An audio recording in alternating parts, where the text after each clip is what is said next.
কি রে দিদি? হ্যাঁ বলো। পড়তে বসছিস? হ্যাঁ। কি বই পড়ছিস? বিজ্ঞান বই। ও মা, হুম? শীতকুম কাকে বলে বইটা লেখা আছে? এখানে লেখা আছে? ও আচ্ছা, শীতঘুম কাকে বলে বুঝতে পারছিস না তো? না। তো আমি বলছি শোন। এখন কি কাল চলছে? শরৎকাল। শরৎকালে কি হচ্ছে? বন্যা হচ্ছে, তাই তো? আর বন্যার ফলে কি হচ্ছে? চারিদিকে ধান জমি সব ডুবে যাচ্ছে। এর ফলে মানুষের কি হবে?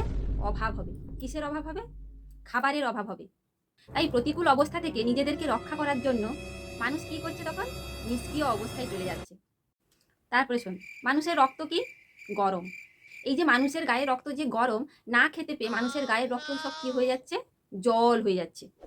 এরপর যখন শীত ঋতু আসবে, তখন এই গরম রক্ত ঠান্ডায় শীতল হয়ে যাবে। আমাদের রক্ত জমে কি হয়ে যাবে? বরফ হয়ে যাবে।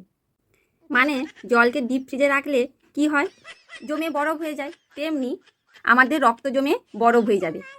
তাই আমাদের রক্ত যাতে বরফ না হয়, আর এই রক্তটাকে গরম করার জন্য আমাদেরকে দীর্ঘ সময় লেপের মধ্যে ঢুকে থাকতে হয়। আর দীর্ঘ সময় লেপের মধ্যে ঢুকে থাকলে আমাদের কি হবে? একটা লম্বা ঘুম হবে।